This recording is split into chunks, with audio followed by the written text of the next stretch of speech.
Welcome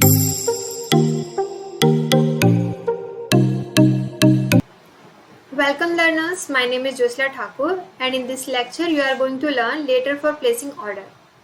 letter to placing order का मतलब ये है कि आप कुछ ऑर्डर प्लेस करने वाले हैं, तो मीन्स आपको कुछ चाहिए सामान, तो आप उसके लिए क्या कर रहे हैं, एक लेटर लिख रहे हैं। तो लेटर के फॉर्मेट जैसे कि हमें पहले ही पता है कि सबसे पहले हमें लिखना होता है सेंडर का एड्रेस। सेंडर का एड्रेस मतलब आपका एड्रेस, क्योंकि आप लेटर लिख रहे हो। अगर आपका एड्रेस क्वेश्चन में नहीं दिया है तो मैंने यहाँ पे कुछ बनाया है, मैंने क्रिएट किया है, तो आप भी इस तरीके से क्रिएट कर सकते हैं सेंडर के एड्रेस के लिए। उसके बाद लिखना है आपको डेट। डेट के लिए सेम इसी फॉर्मेट को आप फॉलो कीजिएगा। उसके बाद लिखना है कि आप जो प्लेस कर रहे हैं, यानी कि जो ऑर्डर प्लेस कर रहे हैं कौन से शॉप से कर रहे हैं, यानी कि किसके पास कर रहे हैं। तो यहाँ पे आपको क्या लिखना है, रिसीवर्स एड्रेस।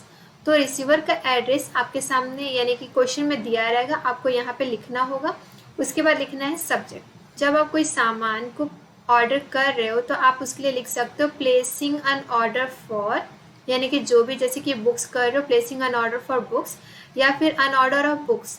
तो आपको दोनों में से जो बेटर लगता है आप उसे फॉलो कीजिएगा। उसके बाद एक लाइन छोड़ना है, सर लिखना है, उसके बाद आपको एक लाइन छोड़नी है। प्लेसिंग ऑर्डर के लिए जो मेन बॉडी है आप इसकी हेल्प ले सकते हैं, जो मैंने यहाँ पे लिखा है, through this letter of mine we wish to place a bulk order of. किस चीज़ का कर रहे हैं, मान लो कि बुक्स का कर रहे हो तो आप यहाँ पे लिख लीजिएगा order of books required by. किन को चाहिए, रिक्वायर बाय अवर ऑर्गेनाइजेशन, या फिर जो भी संस्था है उसका नाम लिख लीजिएगा। फिर उसके बाद आप यहाँ पे क्रिएट भी कर सकते हैं संस्था को।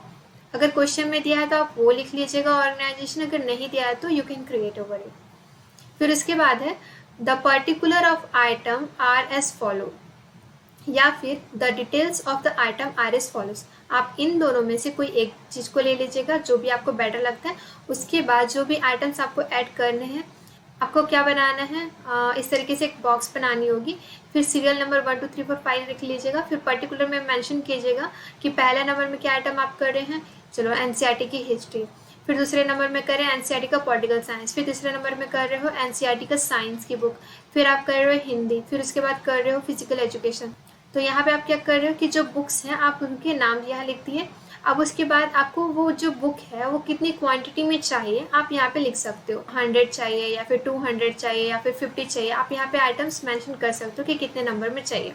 तो इस तरीके से आप टेबुलर फॉर्मेट बना के अपने आइटम्स को एंटर कर सकते हो। उसके बाद आपको लिखना होता है we expect a discount on the given item.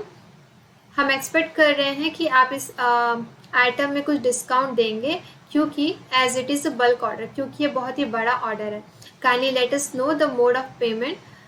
कृपया करके आप हमें बताएं कि किस मोड ऑफ पेमेंट से हम पेमेंट करें। Hoping to get an early response from your end. अब मैं ऐसा उम्मीद रखता हूँ या रखती हूँ कि आपकी तरफ से बहुत ही जल्दी रिस्पॉन्स आएगा। फिर उसके बाद लिखना एक लाइन छोड़ के थैंकिंग यू। फिर आपको एक लाइन छोड़ के लिखना होगा योर्स फेथफुली, फिर आपका नाम। तो इस तरीके से आपका प्लेसिंग ऑर्डर का ये रहा आपका फॉर्मेट, यानी कि आप इस तरीके से किसी भी ऑर्डर को प्लेस कर सकते हैं। तो आप इस फॉर्मेट को फॉलो कर सकते हैं। इस लेक्चर में सिर्फ इतना ही। नेक्स्ट लेक्चर में हम लेटर टू इंक्वायरी देखेंगे। Thank you for watching this video.